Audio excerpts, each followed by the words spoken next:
Good afternoon, fellow Kenyans. My name is Kevin Osido. I serve as the Executive Director of County Governance Watch, which is an organization whose purpose is to enhance public participation by providing spaces for citizen engagement and facilitation of opinions, recommendations that inform good governance, democracy, and leadership in the Republic of Kenya. We have been engaged in this election process since a long time ago, particularly April 2022, through different programs. And so I want to read to you a statement that covers our preliminary report that has been prepared by a team of 92 observers cut across different parts of the three counties that we have been engaging in with the support of our partners. And these counties include Nairobi, Kiambu, and Kajiado. County Governance Watch has been championing for a peaceful election in Kenya, where citizens have a right to exercise their democratic right to vote and choose their leaders as is espoused in the Constitution of Kenya 2010. The election of Kenya's president, governors, senators, members of the National Assembly, women representatives in the National Assembly, and members of the county assemblies mark a significant turning point in Kenya's governance, particularly this election coming third after the promulgation of the Constitution of Kenya 2010. This indeed is a significant improvement in the democratization process of the Republic of Kenya. Honorable members, fellow Kenyans, distinguished partners, through the programs that we have been engaging, focusing on early warning, early response with support of Act Change Transform in partnership with USAID Kenya, covering electoral conflict mitigation and civic/voter education support program, the Resilience, Peace and Stability program that is supported by the Royal Danish Embassy through Act, and Umoja kwa Amani project supported by Mercy Corps. These are the programs that form the basis and the focus of our engagement in the three counties that I mentioned. In Nairobi, we focused on two sub-counties that were marked as hotspot areas that include Mathare and Kibra. Our approach, ladies and gentlemen, was to work in partnership with the offices of the county commissioners in implementing the various activities that we had, and the community peace champions largely borrowed from the networks of organizations that we engaged, as you can see from the banner that covers about 28 different organizations in the three counties. Our engagement brought together, therefore, the peace committees, women networks, youth networks, networks of persons with various disabilities, and the county security and intelligence committees, broadly conjoined through the county multisectoral forums that were chaired by the county commissioners and in Nairobi by the regional commissioner.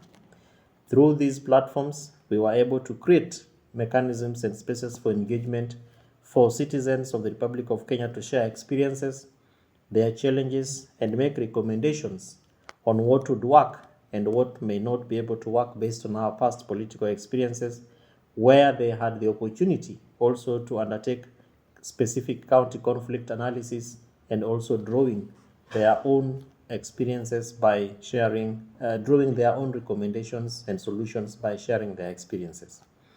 These enabled us to learn, identify gaps, and therefore provide leadership in conflict prevention, early warning, and early response. County Governance Watch developed the Tawaza platform and provided a toll-free number 0800721528, which was put in place to assist in reporting of early warning and incidences in the counties that would require the response from community leaders and also from the county security infrastructure. We identified over 92 observers who were trained on using the platform and also on early warning, early response, negotiation, mediation, voter education, and indeed election observation. As the Executive Director of County Governance Watch, I am pleased to share with you a summary analysis of the election observation that was carried out between August 9th and 10th by the observers in polling stations in Mathare, Nairobi, Kibra, Kiambu, and Kajiado. Through the Tawaza platform and also our WhatsApp platform and follow-up phone calls that were made by a team that we put in place, we were able to gather close to 12,000 reports from our observers. Out of these, 6,000 submissions were verified and analyzed, with about 239 followed by phone call conversations. Out of this pool of report, we narrowed down to the following thematic issues. 1. The time of opening of polling stations. 2.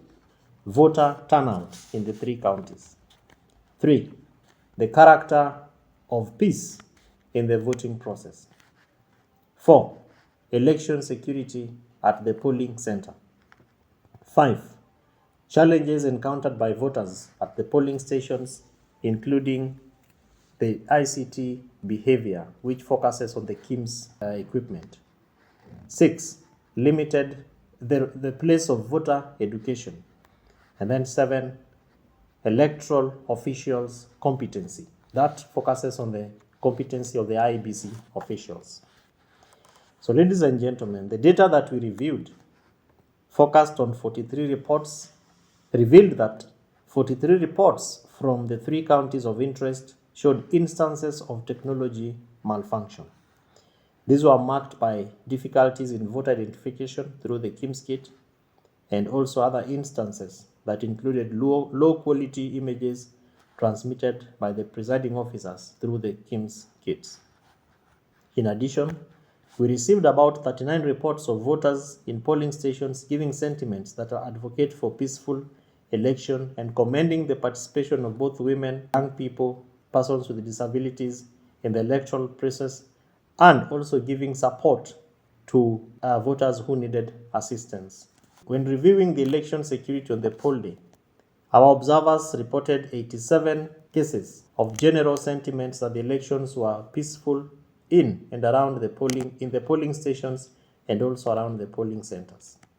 Of course, there were a few outlier incidences of disorder that were reported by our observers, and among these examples include in Al-Huda Primary, where one candidate for the MCA position was reported to have impeded voting by interfering with the movement of voters in and out of the polling station.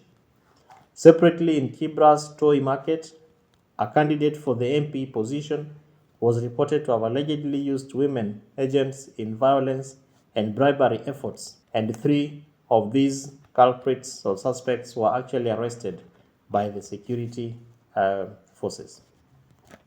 Further, in Juja sub-county in Kiambu County, campaign materials were found near the entrance of one of the voting stations. In summary, therefore, and in across the 3 counties of interest, with observers placed in about 92 polling stations, we can confidently report that a majority of voters were able to cast their ballots with no impediments and proceeded to their respective homes freely and peacefully. As at the production of this preliminary report this afternoon, the polling stations are continuing to collate the results. The preparations towards counting will be going on, verification and reporting of the vote tallies. It is therefore our hope that the entire process will continue peacefully, as has been experienced with the Kenyans coming out, and that there will be no major causes of panic incidences that also relate to the credibility of the voting, tallying, and the announcement of results process.